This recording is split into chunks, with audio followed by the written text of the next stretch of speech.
Hello बच्चों, नमस्कार। Motion मंच पर आपका स्वागत है। मैं अजीम खान। बेटे आज अपन जैव विकास के सिद्धांत का भाग 2 लेकर आए हैं और इसमें अपन पढ़ने वाले हैं डार्विनवाद।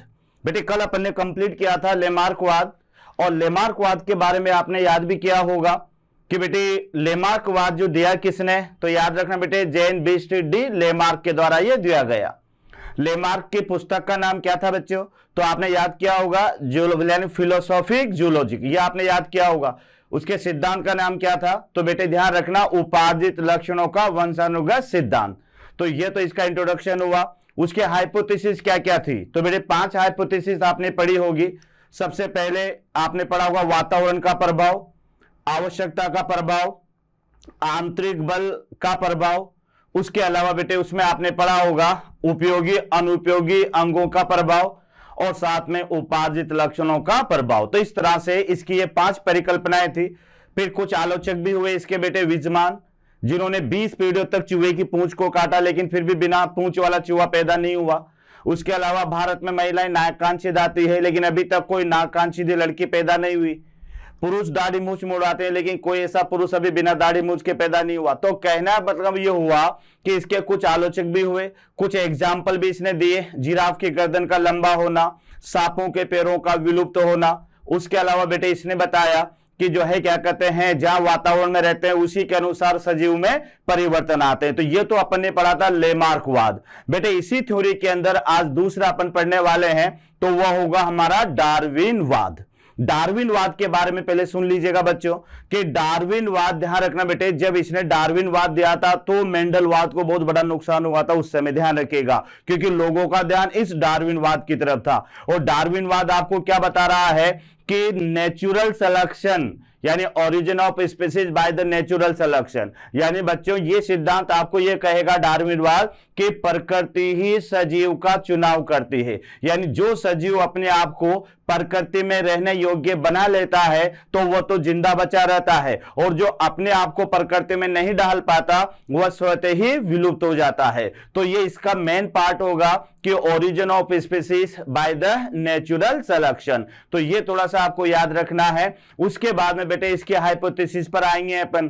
तो इसने पहली हाइपोथेसिस दी थी यानी ओवर प्रोडक्शन, यानी डार्विनवाद ये कहता है कि प्रत्येक सजीव में संतति उत्पन्न करने की प्रचुर क्षमता होती है लेकिन प्रकृति में सभी संतति सजीव नहीं रहती है। तो ये तो ओवर प्रोडक्शन याद रखना। दूसरा जीवन संघर्ष, इसकी परिकल्पनाएं बहुत इंपॉर्टेंट है बेटे, क्योंकि जो है स्ट्रगल फॉर एक्सिस्टेंस यानी जिसको जीवन संघर्ष कहते हैं, और अपन सब जीवन संघर्ष ही करते हैं और इसी वजह से बेटे अपन पढ़ाई करते हैं और भी कई वर्क करके हमारी जीविका चलाते हैं। तो प्रत्येक सजीव को इस प्रकृति में जिंदा रहने के लिए कई बाधाओं से संघर्ष करना पड़ता है जिन्हें जीवन संघर्ष कहते हैं।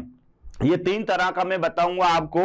पहला तो अंतरजातीय जो एक ही जाति के बीच में होगा, दूसरा अंतराजातीय जो 2 अलग अलग जातियों के बीच में होगा, और तीसरा होगा बेटे वातावरणीय संघर्ष। तो जो वातावरणीय संघर्ष होगा इसमें सभी प्रकार की जातियां सम्मिलित है जिन्हें प्राकृतिक आपदाओं से संघर्ष करना पड़ता है। यहां तक क्लियर? यहां पर बेटे तीसरी परिकल्पना पर अपन आएंगे। तो इसकी तीसरी परिकल्पना जो है वह है वेरिएशन एंड हेरेडिटी, यानी वेरिएशन और हेरेडिटी का मतलब यह होता है कि सजीव की बाह्य वातावरण के कारण उसकी संरचना में, उसके व्यवहार में जो बदलाव आता है यह बदलाव विभिन्नताएं कहलाती है। और ये जो विभिन्नताएं होती है बेटे, ये विभिन्नताएं जो है पीढ़ी दर पीढ़ी एक पीढ़ी से दूसरी पीढ़ी में स्थानांतरित होती है। डार्विन ने इन विभिन्नताओं को स्पोर्ट्स कहा था, जबकि जो है क्या कहते हैं बेटे वहां पर वेले जो एक और वैज्ञानिक हुआ स्पेंसर, उन्हें या हुगो डिवरीज ने इन विभिन्नताओं को उत्परिवर्तन कहा। उसके बाद में बेटे इसकी अगली परिकल्पना है नेचुरल सिलेक्शन और सर्वाइवल ऑफ द फिटेस्ट। ये अपने जीवन में बना लेना इस परिकल्पना को, यानी नेचुरल सिलेक्शन या फिर survival of the fittest. Natural selection जो कहा वो तो डार्विन ने कहा था बेटे, और सर्वाइवल ऑफ द फिटेस्ट जो कहा ये स्पेंसर ने कहा था। दोनों का ही मतलब ये होता है कि जो सजीव अपने आप को प्रकृति के रहने योग्य बना लेता है तो वह तो जिंदा बचा रहता है, और जो अपने आप को प्रकृति के अनुसार नहीं ढाल पाता वह स्वतः ही विलुप्त हो जाता है। यानी कहने का मतलब यह हुआ कि प्रकृति उसी योग्य जंतु का चुनाव करती है जो अपने आप को इसके में रहने योग्य बना लेता है। तो आपको भी अपने आप को बेटे ऐसा बना लेना है जिससे आपका सिलेक्शन हो जाए। तो अगर सिलेक्शन नहीं होगा तो बेटे आप भी जो है फिर जो है इसमें अपन सेलेक्ट नहीं हो पाएंगे। तो कहने का मतलब यह हुआ सर्वाइवल ऑफ द फिटेस्ट, ये अपने लाइफ में होना चाहिए, क्योंकि यहां पर जो दिखता है वही बिकता है बेटे, है ना, जो जीता वो सिकंदर होता है। तो कहने का मतलब यह हुआ कि अपनों को भी योग्य बनाना है, अपने आप को योग्य बनाना है ताकि अदर स्टूडेंट से अपन ज्यादा मार्क्स ला सके। तो यहां पर ये चौथी परिकल्पना है नेचुरल सिलेक्शन, और साथ में जो है क्या कहते हैं सर्वाइवल ऑफ द फिटेस्ट। उसके बाद में इसकी पांचवी परिकल्पना है origin of the new species, यानी नई जाति की उत्पत्ति। तो बेटे नई जाति की उत्पत्ति में अपन क्या पढ़ने वाले हैं कि जब ये लाभदायक जो विभिन्नताएं होगी, ये लाभदायक विभिन्नताएं जो है ये पीढ़ी दर पीढ़ी बेटे एक पीढ़ी से दूसरी पीढ़ी में जाती रहती है। तो एक समय ऐसा आता है कि जो पहले वाला सजीव और वर्तमान के सजीव थोड़ा अलग दिखाई देने लगता है, और ये जो वर्तमान का सजीव होता है ये नई जाति के रूप में विकसित हो जाता है। ये तो डार्विन ने जो है अपनी परिकल्पनाओं में कहा। उसके बाद में इसकी कुछ आलोचना भी हुई बेटे, है ना, कुछ आलोचना भी हुई, जिसमें एक तो योग्य जंतु आया कहां से ये डार्विन नहीं बता पाया, आनुवांशिकी जो है वंशागति क्या होती इसके बारे में नहीं बता पाया, म्यूटेशन क्या होते हैं इसके बारे में नहीं बता पाया, योजक कड़ियां अवशेष अंग क्या होते हैं इसके बारे में नहीं बता पाया, और जो है वह अधिकतर बेटे महिलाएं ही सजीवों के अंदर नर का चुनाव करते ये इसके बारे में भी नहीं बता पाया। उसके बाद में फिर अपन डार्विनवाद पर आएंगे। तो ये सारी चीजें अपन को बेटे पढ़ना है यानी डार्विनवाद के अंदर। तो आइए अपन शुरुआत करते हैं बेटे। तो इसके अंदर यहां पर ये रहेगा आज का टॉपिक हमारा यानी डार्विनवाद। आज का टॉपिक जो हमारा रहेगा ये रहेगा बेटे डार्विनवाद यानी डार्विनिज्म। सेकंड पार्ट होगा इसका डार्विनिज्म। तो पहला पॉइंट तो ये यहां से शुरू करेंगे अपन परिचय। तो परिचय में यहां पर आप देख लीजिएगा कि बेटे ये सिद्धांत दिया किसने, तो ध्यान रखना यानी डार्विनवाद is given by the Charles Darwin. ये आपको याद रखना बेटे कि ये चार्ल्स डार्विन के द्वारा दिया गया। करिए तो सभी बच्चे जानते हैं कि डार्विनवाद, तो डार्विनवाद दिया किसने, चार्ल्स डार्विन ने दिया। लेकिन याद रखना इसकी बुक का नेम क्या था, तो बुक का नेम था बेटे origin of species by the natural selection, यानी जीवन की उत्पत्ति प्राकृतिक वर्ण के द्वारा होती है। मतलब यह है बेटे कि यहां पर जो नई जाति होगी ना, नई जाति जो है वह प्रकृति के चुनाव के अनुसार होगी। यह आपको याद रखना है origin of species by natural selection. तो नेचुरल सिलेक्शन का मतलब होता है प्राकृतिक वर्ण यानी प्रकृति के द्वारा किया गया चुनाव। तो यहां आप देख लो कि नेचुरल सिलेक्शन के आधार पर ही नई जाति की उत्पत्ति होगी। तो याद रखना डार्विनवाद में नई जाति की उत्पत्ति कोई जीनी संरचना वगैरह से नहीं बता रहा, ये प्राकृतिक वर्ण से बता रहा है कि प्रकृति के चुनाव के माध्यम से ही नई जाति की उत्पत्ति होगी। मतलब यह है कि जो सजीव योग्य होगा बेटे वह पीढ़ी दर पीढ़ी विकसित होता जाएगा और एक समय ऐसा आएगा कि यह सजीव पहले वाले से बिल्कुल अलग दिखाई देने लगेगा, यानी नई जाति के रूप में यह विकसित हो जाएगा। तो इसके जो है बुक का नाम याद हो गया बेटे। इसकी थ्योरी क्या थी, इसकी थ्योरी जो थी हमारे पास में ये है theory of the natural selection यानी प्राकृतिक वर्ण का सिद्धांत। तो बुक का नाम तो क्या है बच्चों, यानी origin of new species by the natural selection. और जिस सिद्धांत में इसने ये बुक में ये सिद्धांत दिया तो सिद्धांत का नाम था केवल थ्योरी ऑफ नेचुरल सिलेक्शन यानी प्राकृतिक वर्ण का सिद्धांत। तो ये ध्यान रखना बेटे, इसकी जो हिंदी होगी होगी, ये होगी प्राकृतिक वर्ण का सिद्धांत। यानी प्रकृति के द्वारा किस तरह से सजीवों का चुनाव किया जाता है, क्योंकि वर्ण का माने बेटे यहां चुनाव होता है। तो थ्योरी ऑफ नेचुरल सिलेक्शन यानी प्राकृतिक वर्ण का सिद्धांत। और यह सिद्धांत को देने में दो वैज्ञानिकों का योगदान है, डार्विन एंड वेलेस। तो यह ध्यान रखना बेटे, डार्विन एक वेलेस वैज्ञानिक से बहुत ज्यादा प्रभावित हुआ और इन दोनों ने मिलकर इस थ्योरी को दिया जिसका नाम है थ्योरी ऑफ नेचुरल सिलेक्शन। तो देखो डार्विनवाद में नॉर्मली डार्विन का तो योगदान रहेगा ही सही, लेकिन अगर उसके साथ में वेलेस भी आ जाए तो बेटे दोनों का योगदान रहेगा डार्विनवाद के अंदर, एक तो डार्विन का और दूसरा याद रखिएगा वेलेस का। अब क्वेश्चन यह आता है कि डार्विन ने किस तरह से प्राकृतिक वर्ण के बारे में जाना। तो बच्चों याद रखना कि जो डार्विन था उसने बेटे ब्रिटिश लड़ाकू जहाज था बीगल, उस बीगल नामक जहाज पर जो है अलग अलग देशों की यात्रा की। तो जिन देशों की यात्रा की उसमें दक्षिणी अमेरिका शामिल था, उसमें दक्षिणी अफ्रीका शामिल था, उसमें ऑस्ट्रेलिया शामिल था और गैलापागोस द्वीप भी शामिल था। जब ये गैलापागोस द्वीप पर पहुंचा तो इसने वहां क्या देखा बच्चों कि वहां पर गैलापागोस जो द्वीप है वह 22 द्वीपों की छोटे छोटे द्वीपों की श्रृंखला थी और प्रत्येक छोटे छोटे द्वीपों पर उसने जो है अलग अलग प्रजाति के पक्षियों को देखा जिनकी चोंच में थोड़ा थोड़ा बदलाव था। तो उन अलग अलग प्रजातियों के पक्षियों को डार्विन ने क्या कहा, डार्विन के फिंचे नाम दिया। तो यह भी आप देख लो कि यहां पर डार्विन की यात्रा, तो डार्विन ने बेटे किस जहाज पर यात्रा की, तो याद रखना बीगल। ये क्वेश्चन कई बार आता है कि डार्विन ने जो है बीगल नामक जहाज की यात्रा की और ये ब्रिटेन का लड़ाकू जहाज था।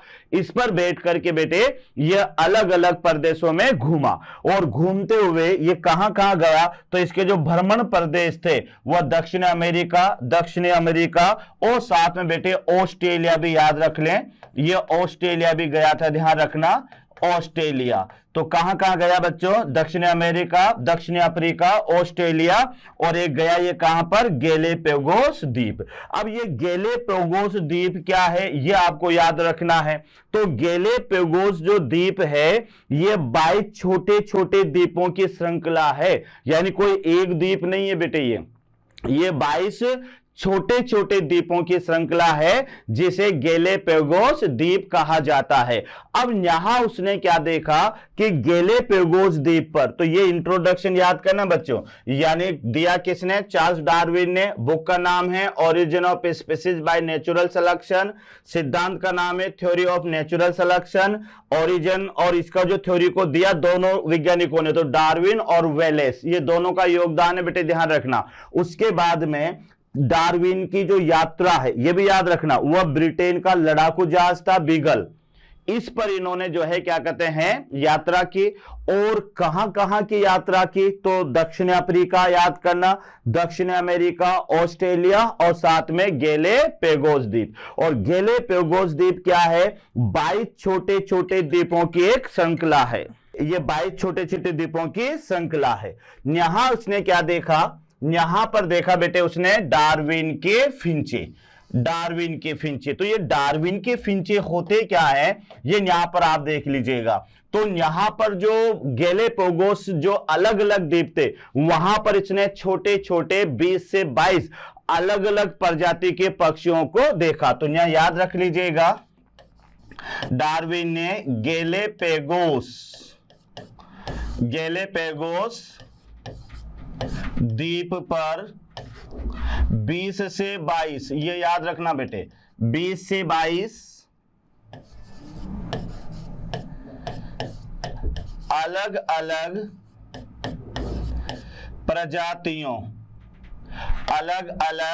प्रजातियों के पक्षियों को देखा, अलग अलग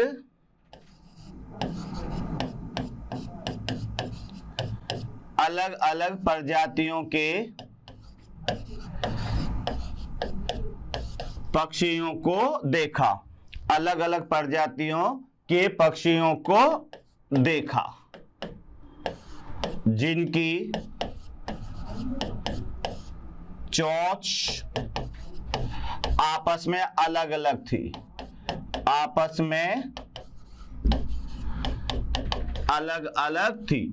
इन्हें डार्विन के फिंचे कहा गया। इन्हें डार्विन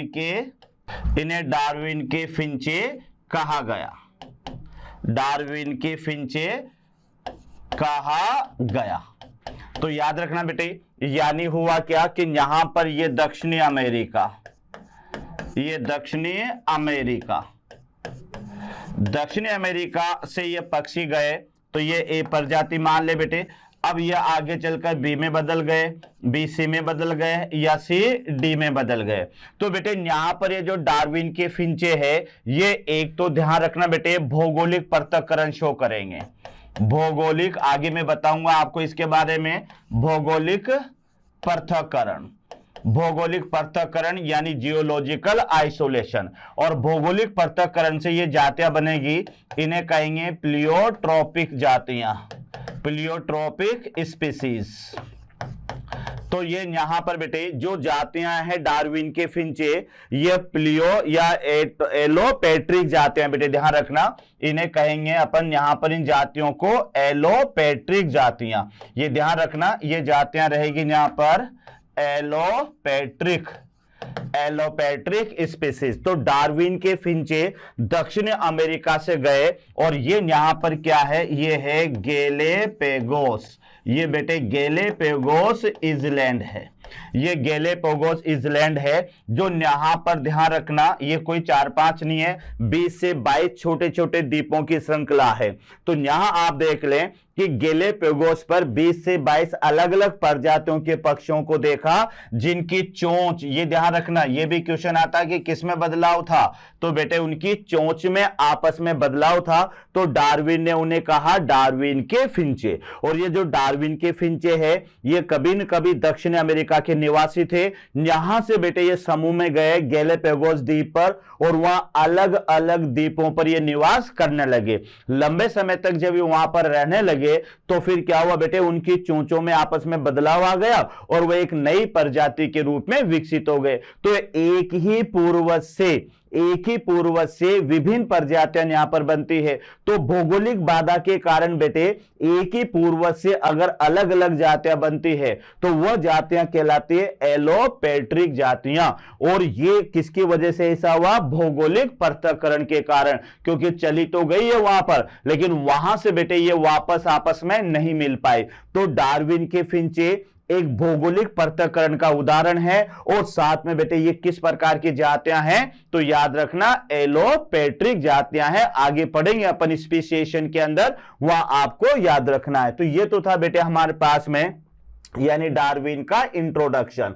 अब यहां पर दूसरा पार्ट अपन लेते हैं, दूसरा पार्ट बेटे लेते हैं। तो ये पार्ट होगा हमारा, यानी इसको अपन क्लियर कर देते हैं बेटे। यहां पर ये जो पार्ट होगा, यानी सेकेंड पार्ट जो यहां पर लेंगे, हाइपोथेसिस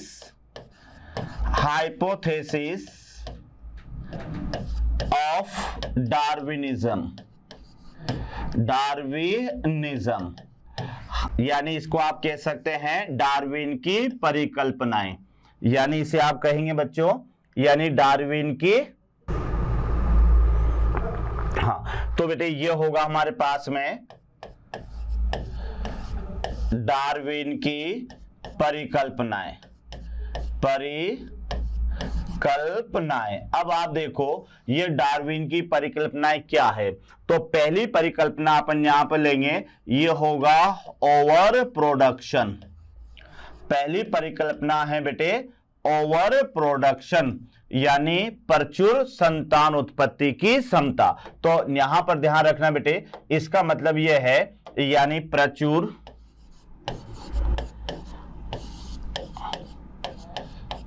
संतान उत्पन्न करने की क्षमता। तो ये याद रखना, यानी ओवर प्रोडक्शन का मतलब होता है बेटे कि प्रत्येक सजीव के अंदर संतान उत्पन्न करने की क्षमता होती है, परंतु सभी सजीव, याद रखना बेटे, परंतु सभी सजीव प्रकृति में जिंदा नहीं रहते। सभी सजीव प्रकृति में जिंदा नहीं रहते, जिंदा नहीं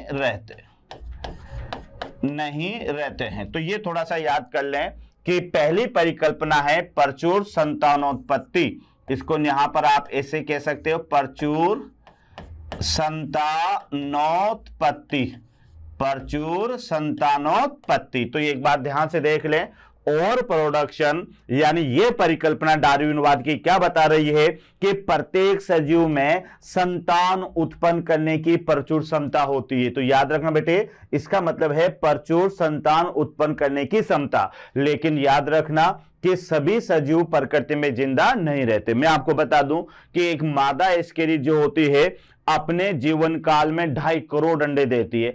अब उम्मीद करो वो मानव के आंत्र में रहती है, अगर वो 2.5 करोड़ अंडे सारे के सारे सरवाइव कर जाएं तो बेटे 6 महीने में 2.5 को फिर 2.5 करोड़ से मल्टीप्लाई करो, तो कुछ ही समय में जिसके अंदर एस्केरिच का संक्रमण होगा तो उसके अंदर तो बेटे अरबों की संख्या में एस्केरिच उत्पन्न हो जाएंगे। आपने देखा होगा कि जब ये सरसों के दिन आते हैं बेटे फूल वगैरह के, तो उस समय कितने कीट जो है क्या कहते हैं वातावरण में फैल जाते हैं। आंखें खोलकर अपन जो है बाइक या का जो है वो साइकिल नहीं चला सकते, लेकिन क्या देखते हैं कि 1-2 दिन के बाद में वो कीट पता नहीं कहां चले जाते हैं। तो कहने का मतलब ये हुआ कि यहां पर ध्यान रखना बच्चों कि प्रत्येक सजीव, इस धरती पर जो भी सजीव है उसके अंदर संतान उत्पन्न करने की प्रचुर क्षमता होती है, लेकिन सारे के सारे संतानें जो है वह सरवाइव नहीं करती है। तो पहली याद रखना प्रचुर संतानोत्पत्ति। उसके बाद में दूसरी परिकल्पना बहुत ही इंपॉर्टेंट परिकल्पना है, और यह परिकल्पना है बेटे स्ट्रगल फॉर एक्सिस्टेंस, है ना। इसको आप क्या कहोगे, इसको कहोगे जीवन संघर्ष। इसे आप क्या कहेंगे बच्चों, तो इसे कहेंगे जीवन संघर्ष। और बहुत ही इंपॉर्टेंट है, याद रखना, क्योंकि लाइफ में अगर संघर्ष नहीं है तो वह लाइफ किस काम की। तो यहां आप याद रखिएगा कि ये जो जीवन संघर्ष है ये बेटे 3 टाइप का होता है। ये यहां पर ये 3 प्रकार का होता है। तो ध्यान रखना बेटे कि हमें जिंदा रहने के लिए, इस प्रकृति में जिंदा रहने के लिए हमें भोजन की जरूरत पड़ेगी, है ना, हमें आवास की जरूरत पड़ेगी, हमें प्राकृतिक आपदाओं से लड़ने की जरूरत पड़ेगी। यानी कोई सा भी सजीव हुआ अपने जीवन को चलाने के लिए बेटे उसको इस धरती पर संघर्ष करना पड़ता है। आज आप पढ़ाई कर रहे हो बेटे, यह भी एक संघर्ष है, क्योंकि आपको पता है कि हम पढ़ाई करके अच्छी नौकरी लग जाएंगे तो एक तरह से अच्छी जीविका हमारी चलेगी, तो यह भी तो संघर्ष है बेटे। हम आपको पढ़ा रहे हैं तो यह भी हमारा संघर्ष है। तो कहने का मतलब कोई भी सजीव हुआ इस धरती पर उसको जिंदा बना यानी जिंदा रहने के लिए उसको कई कार्यों के लिए संघर्ष करना पड़ता है। अब यह संघर्ष बेटे 3 प्रकार का होगा। यहां पर मैं पहला संघर्ष लिख रहा हूं, यह संघर्ष होगा अंतःजातीय, अंतःजातीय संघर्ष।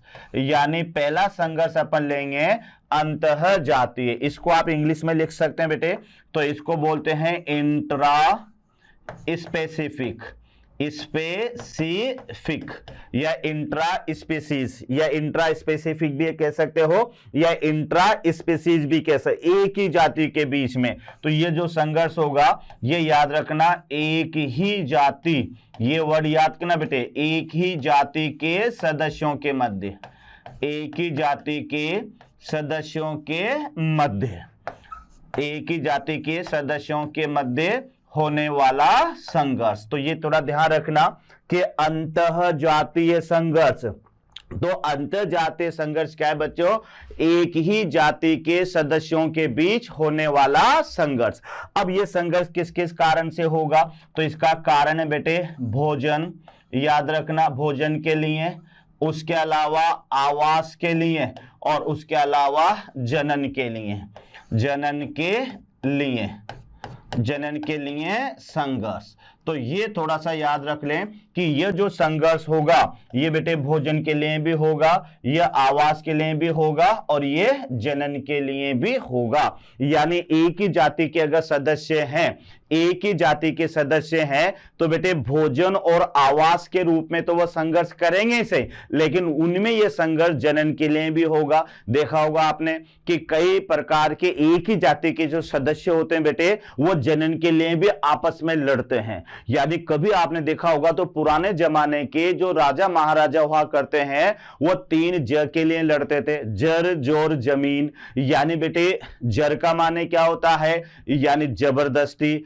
है ना। जोर का माने होता है बेटे महिला, और जो है क्या कहते हैं जर जोर जमीन, और जमीन का माने एक भौगोलिक क्षेत्र। तो इसी के यहां पर लड़ाइयां हुआ करती थी। तो इसका जो एग्जाम्पल होगा बेटे अंतर जाति का संघर्ष, इसका एग्जाम्पल मानव में युद्ध, मानव में होने वाले युद्ध। मानव में होने वाले युद्ध भी अंतरजातीय है। गली के अंदर बेटे 2 कुत्तों के बीच में लड़ाई होती है, यह भी अंतरजातीय संघर्ष है। या जनन के लिए 2 शेरों के अंदर या किसी भी 2 जंतुओं के अंदर लड़ाई होती है एक ही जाति के सदस्यों में, तो यह भी अंतरजातीय संघर्ष है। तो पहला संघर्ष आपको याद करना होगा अंतः जातीय संघर्ष, एक ही जाति के सदस्यों के मध्य होने वाला संघर्ष। तो इसे क्या बोलेंगे बच्चों, अंतः जातीय संघर्ष। आगे बढ़े अपन, अगला संघर्ष क्या होगा, तो अगला संघर्ष हमारा होगा, नेक्स्ट नंबर का जो संघर्ष होगा बच्चे ये होगा हमारे पास में अंतराजातीय, अंतराजातीय संघर्ष, अंतराजातीय संघर्ष, अंतराजातीय संघर्ष। यानी इसको आप कहोगे इंटर स्पेसिफिक या इंटर स्पीसीज स्ट्रगल। यानी यहां पर जातियां अलग अलग होगी, ध्यान, अंतराजातीय यानी वंश एक हो सकता है बेटे, तो इसको अंतर्वंशीय भी कह सकते हो, लेकिन यहां जातियां अलग अलग होगी। तो आप क्या लिख सकते हैं, यानी अलग अलग, याद रखना बच्चों, यानी अलग अलग जातियों, अलग अलग जातियों के सदस्यों, अलग अलग जातियों के सदस्यों के बीच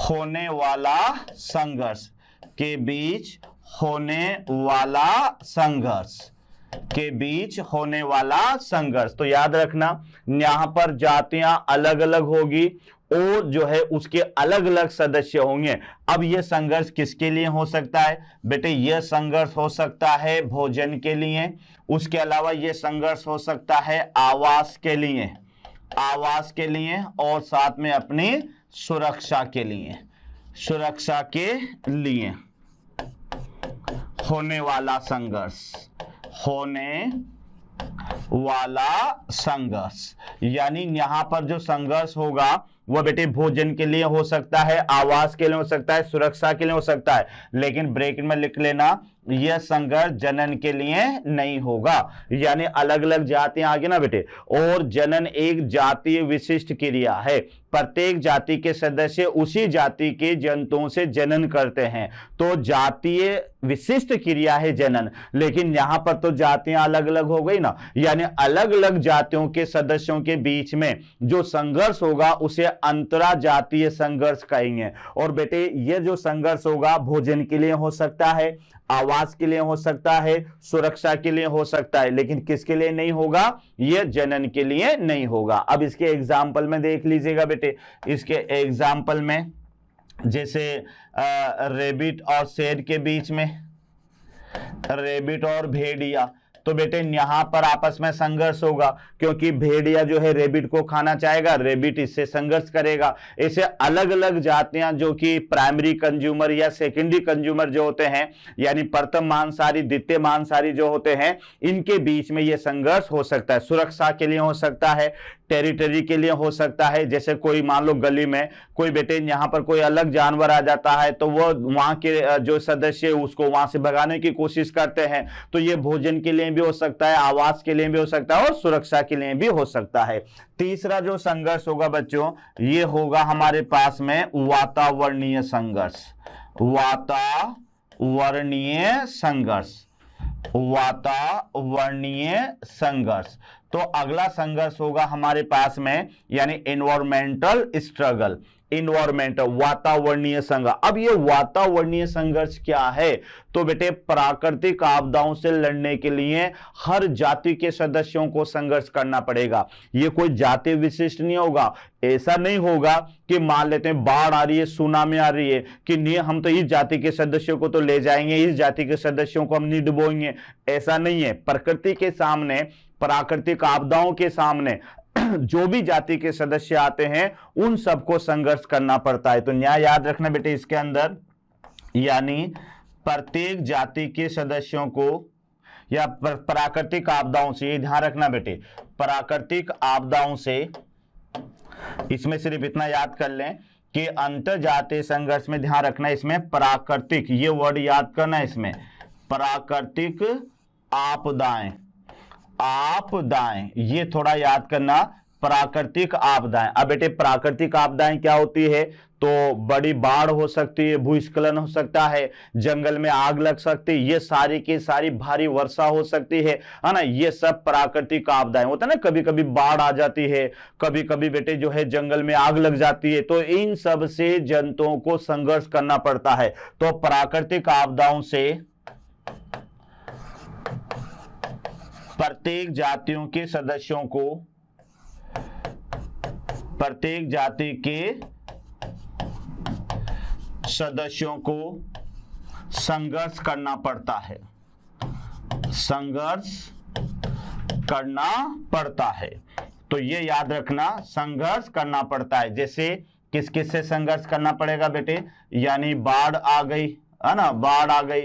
उसके अलावा बेटे भूस्खलन आ गया, भूस्खलन हो गया, जंगल में आग लग गई या भारी वर्षा हो गई है ना। तो ये कई सारे ऐसे प्राकृतिक आपदाएं हैं जिसके माध्यम से हर जाति के सदस्यों को संघर्ष करना पड़ेगा। ये कोई जातीय विशिष्ट क्रिया नहीं होगी बेटे, याद रखना। तो ये आपको याद रखना है, यानी प्राकृतिक आपदाओं से प्रत्येक जाति के सदस्यों को संघर्ष करना पड़ता है। तो इस तरह से ये 3 तरह का संघर्ष आप याद रखेंगे, 3 तरह का संघर्ष आप याद रखेंगे बेटे। तो 3 तरह का संघर्ष कौन कौन सा आपको याद करना है? एक तो अंतरजातीय संघर्ष, दूसरा क्या याद होगा? अंतरजातीय संघर्ष जिसमें जातियां अलग अलग होगी, और एक होगा वातावरणीय संघर्ष। तो वातावरणीय संघर्ष में यह होगा बच्चों कि यहां पर प्रत्येक जाति के सदस्यों को आपस में संघर्ष करना पड़ेगा। किससे? प्राकृतिक आपदाओं से। ये थोड़ा सा याद रखना, प्राकृतिक आपदाओं से। तो ये डार्विन की दूसरी परिकल्पना है, जीवन संघर्ष।